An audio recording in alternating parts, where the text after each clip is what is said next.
नमस्कार। प्रादेशिक समाचार के साथ मैं पूनम करकेट्टा। पहले मुख्य समाचार। उपराष्ट्रपति जगदीप धनखड़ ने कहा, भारत विश्व गुरु बनने की दिशा में तेजी से बढ़ रहा है आगे और आज भारतीय होना गर्व की है बात। ग्रामीण विकास मंत्री आलमगीर आलम ने कहा, राज्य के सभी गांवों को नियमित बिजली देने के लिए गंभीरता से प्रयास कर रही है राज्य सरकार। नीति आयोग की 4 सदस्यीय टीम का 2 दिवसीय झारखंड दौरा। आज शाम से मुख्यमंत्री हेमंत सोरेन से भी टीम करेगी मुलाकात। और भारत सहित कुछ अन्य देशों में नजर आया आंशिक सूर्य ग्रहण। रांची और हजारीबाग में भी देखी गई यह ऐतिहासिक खगोलीय घटना। और अब समाचार विस्तार से।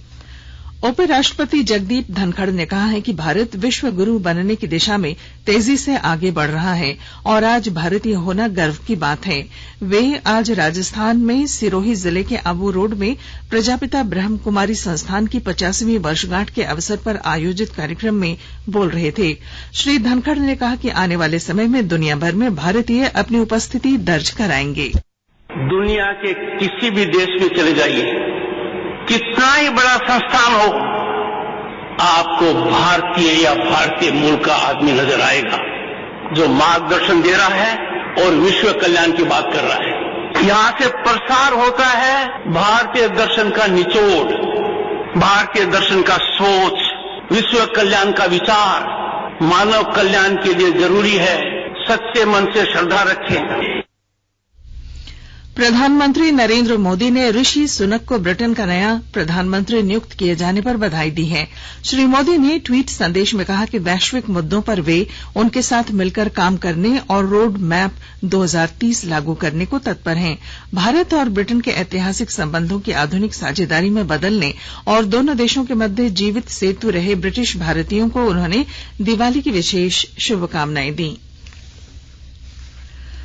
राष्ट्रव्यापी टीकाकरण अभियान के अंतर्गत देश में अब तक 219 करोड़ 56 लाख से अधिक कोविड टीके लगाए गए। स्वास्थ्य मंत्रालय ने बताया कि पिछले 24 घंटों के दौरान 23,791 टीके लगाए गए। इसी दौरान 862 नए मामलों की पुष्टि हुई। पिछले 24 घंटों में 1,503 लोग स्वस्थ हुए हैं। वर्तमान में 22,000 से अधिक लोगों का इलाज चल रहा है। स्वस्थ होने की दर 98.76% है। रक्षा उत्पादन विभाग ने झारखंड समेत देश भर में 294 स्थलों पर स्वच्छता अभियान चलाया है। विभाग 2 अक्टूबर से नई दिल्ली स्थित अपने कार्यालयों, सभी क्षेत्रीय कार्यालयों और स्थानीय इकाइयों में विशेष स्वच्छता अभियान 2 का संचालन कर रहा है। रक्षा मंत्रालय ने कहा है कि अभियान के दौरान विभाग ने संसद सदस्यों के 9 लंबित मुद्दों और 231 आम जनता की शिकायतों का निपटारा किया है। कबाड़ की बिक्री से अब तक 10 करोड़ 72 लाख रुपए से अधिक की आय प्राप्त हुई है और 75,000 वर्ग फुट से अधिक जगह खाली कराई गई है।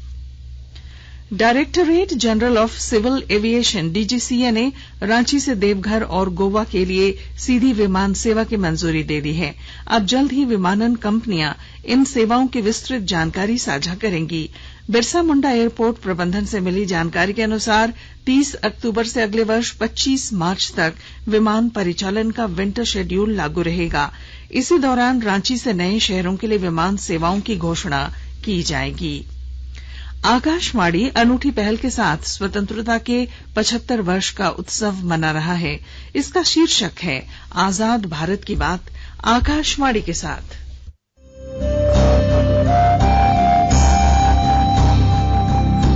आजाद भारत की बात आकाशवाणी के साथ। स्वतंत्रता के 75 वर्ष का उत्सव, जीवंत यात्रा की स्मृतियां, स्वतंत्र भारत की उपलब्धियां और कुछ रोमांचक पल। तो आप भी जुड़िए और सुनना न भूलें। 15 अगस्त से प्रतिदिन हमारे FM गोल्ड 100.1 और दूसरे चैनलों पर आजाद भारत की बात आकाशवाणी के साथ।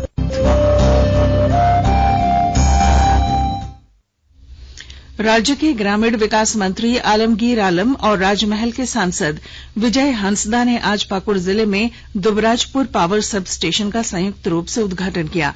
इस अवसर पर मंत्री ने कहा कि गांव के लोगों को नियमित बिजली देने के लिए सरकार पूरी ईमानदारी से प्रयास कर रही है।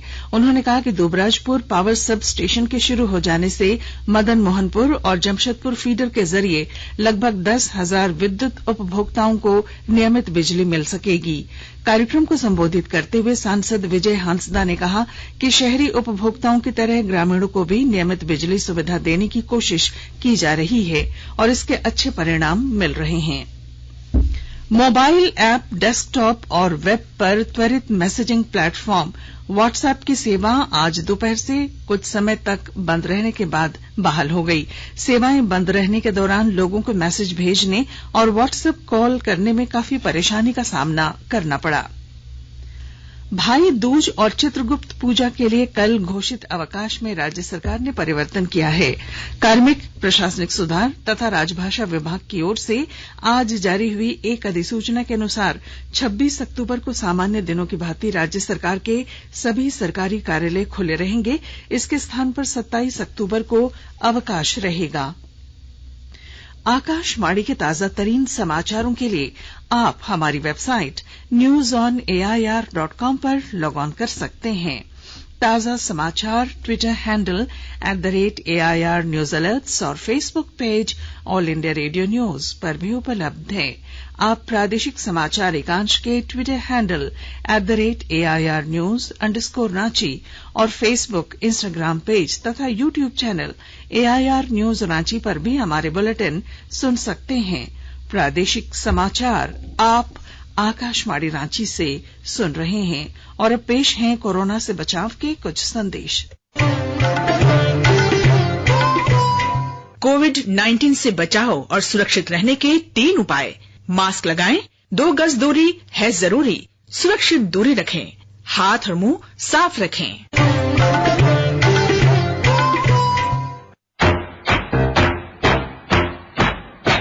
चलो मिलकर एक शुरुआत करें, चलो एक फैसला आज करें, मास्क नहीं तो टोकेंगे, कोरोना को रोकेंगे, चलो एक इरादा करते हैं, चलो कुछ वादा करते हैं, मास्क नहीं तो टोकेंगे, कोरोना को रोकेंगे। भारत सरकार द्वारा जनहित में जारी। प्रादेशिक समाचार में आपका फिर स्वागत है। नीति आयोग की 4 सदस्यीय टीम आज देर शाम रांची आएगी। टीम में आयोग के उपाध्यक्ष सुमन कुमार बेरी के अलावा नीति आयोग के वरिष्ठ सलाहकार नीरज सिन्हा, सलाहकार BM त्यागराजू और आयोग के मिशन डायरेक्टर राकेश रंजन शामिल हैं। आयोग के सदस्य मुख्यमंत्री हेमंत सोरेन से भी मुलाकात करेंगे। हजारीबाग जिले के टाटीझरिया प्रखंड की लगभग 32 छात्राओं को राज्य सरकार की ओर से चलाई जा रही सावित्रीबाई फुले किशोरी समृद्धि योजना से जोड़ा गया है। विस्तृत ब्यौरे के साथ हमारे हजारीबाग संवाददाता। झारखंड राज्य के किशोरियों को अपने जीवन के संबंध में स्वतंत्र निर्णय सक्षम बनाने, बालिका शिक्षा, बाल विवाह पर रोक, महिला सशक्तिकरण के उद्देश्य से राज्य सरकार की सावित्री फूले किशोरी समृद्धि योजना का लाभ पाकर स्कूली छात्राओं के चेहरे खिल रहे हैं। हजारीबाग के टाटीझरिया प्रखंड के लगभग 32 छात्रों को योजना से जोड़ा गया है। राज्य सरकार की योजना का लाभ मिलने से उत्साहित अभिभावकों ने सरकार की योजना का सराहना करते हुए सरकार व प्रशासन को धन्यवाद दिया है। प्रखंड विकास पदाधिकारी ने मौके पर कहा कि सावित्री फूले किशोरी समृद्धि योजना का असल उद्देश्य बालिकाओं, किशोरियों को शिक्षा से जोड़ना और वयस्क होने पर उनकी शादी के लिए जरूरी सहायता प्रदान करना है। गौरव प्रकाश, आकाशवाणी समाचार, हजारीबाग। भारत सहित कुछ अन्य देशों में आज आंशिक सूर्य ग्रहण नजर आया। देश के पूर्वोत्तर के कुछ हिस्सों को छोड़कर ज्यादातर भागों में यह ग्रहण देखा गया। ग्रहण दोपहर बाद 4:29 पर शुरू हुआ और शाम 5:42 पर सूर्यास्त के साथ ही समाप्त हो गया। जिन प्रमुख शहरों में सूर्य ग्रहण 1 घंटे से अधिक समय तक दिखाई पड़ा उनमें नई दिल्ली, मुंबई, द्वारका, अहमदाबाद, सूरत, पुणे और जयपुर समेत अन्य शहर शामिल हैं। अगला सूर्य ग्रहण भारत में 2 अगस्त 2027 को नजर आएगा और यह पूर्ण सूर्य ग्रहण होगा। इधर झारखंड के रांची और हजारीबाग में भी इस ऐतिहासिक खगोलीय घटना को देखा गया। रांची स्थित मौसम केंद्र ने बताया कि राजधानी में 4:48 से 5:15 तक और हजारीबाग में 4:46 से 5:14 तक इसे देखा गया। खूंटी जिले में बड़े पैमाने पर इस बार गेंदा फूल की खेती की गई है। खेती करने वालों में बड़ी संख्या में युवा और महिलाएं शामिल हैं।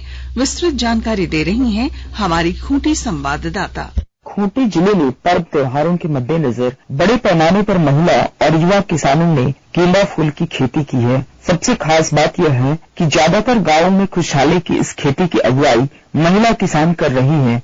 दीपावली में रांची, खूंटी, जमशेदपुर, गुमला, सिमडेगा सहित कई शहरों में इनकी बगियों के फूल दीपावली में खूब बिके। वहीं छठ को लेकर भी इस बार गेंदा फूल का बाजार लोकल फॉर वोकल को चारितार्थ करेगा। राजधानी रांची से सटे खूंटी जिले के किसान भाई अफीम की खेती से दूर गेंदा फूल की खेती को ही रोजगार मानने लगे हैं। ज्योत्सना शीला, आकाशवाणी समाचार, खूंटी।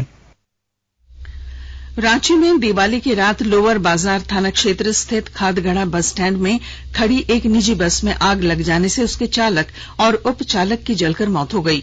वरीय पुलिस अधीक्षक किशोर कौशल ने आज बताया कि चालक और उपचालक दिया जलाकर बस के अंदर सो गए थे। इसी दौरान दिए से बस में आग लग गई। घटना के बाद पुलिस और अग्निशमन दस्ते ने आग पर काबू पाने की कोशिश की, लेकिन तब तक बस पूरी तरह से जल चुकी थी। श्री कौशल ने बताया कि इस हादसे की जांच की जा रही है। आसपास के सीसीटीवी फुटेज को भी देखा जा रहा है। इधर मुख्यमंत्री हेमंत सोरेन ने हादसे पर दुख जताया है। ट्विटर पर एक संदेश में श्री सोरेन ने लिखा कि चालक और उपचालक की मौत अत्यंत पीड़ादायक है। देवघर जिले के मोहनपुर रेलवे स्टेशन के निकट आज सुबह एक लड़के और एक लड़की की लाश बरामद की गई। जिले के पुलिस अधीक्षक सुभाष चंद्र जाट ने बताया कि शुरुआती पुलिस अनुसंधान के अनुसार ऐसा प्रतीत होता है कि दोनों ने ट्रेन से कटकर आत्महत्या की है।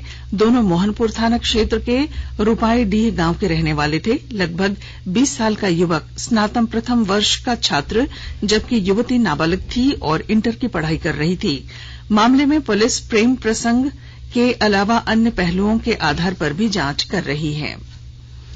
पाकुड़ जिले के मुफस्सिल थाना क्षेत्र स्थित गगन पहाड़ी गांव में एक व्यक्ति ने अपने भतीजे की तलवार से वार कर हत्या कर दी।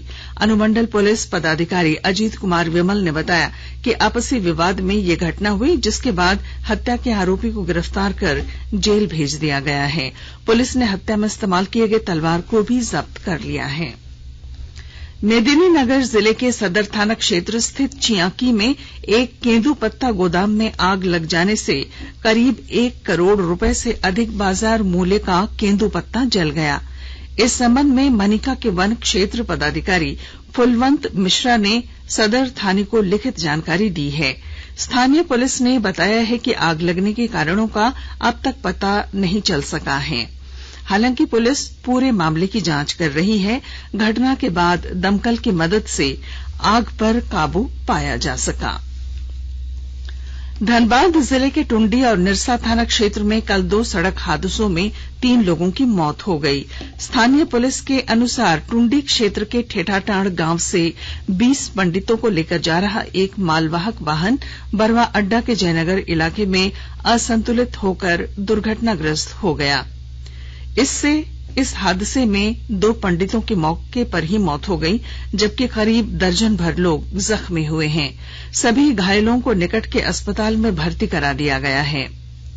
वहीं दूसरी ओर निरसा के मुगमा बाईपास में हुई दुर्घटना में जहां कल शाम एक गैस टैंकर ने 3 वाहनों को टक्कर मार दी, इससे घटनास्थल पर ही एक युवक की मौत हो गई। वहीं टैंकर की चपेट में आने से एक एम्बुलेंस में सवार 4 लोग घायल हो गए। हादसे के बाद आक्रोशित लोगों ने राष्ट्रीय राजमार्ग संख्या 2 को जाम कर दिया, जिस कारण से करीब 3 घंटे पर इस मार्ग पर आवागमन बाधित रहा। और अब अंत में मुख्य समाचार। उपराष्ट्रपति जगदीप धनखड़ ने कहा, भारत विश्व गुरु बनने की दिशा में तेजी से आगे बढ़ रहा है और आज भारतीय होने का गर्व है। ग्रामीण विकास मंत्री आलमगीर आलम ने कहा, राज्य के सभी गांवों को नियमित बिजली देने के लिए गंभीरता से प्रयास कर रही है राज्य सरकार। नीति आयोग की 4 सदस्यीय टीम का 2 दिवसीय झारखंड दौरा आज शाम से। मुख्यमंत्री हेमंत सोरेन से भी टीम करेगी मुलाकात। और भारत सहित कुछ अन्य देशों में नजर आया आंशिक सूर्य ग्रहण, रांची और हजारीबाग में भी देखी गई यह ऐतिहासिक खगोलीय घटना। और इसके साथ ही आकाशवाणी रांची से प्रादेशिक समाचार का ये बुलेटिन समाप्त हुआ। नमस्कार।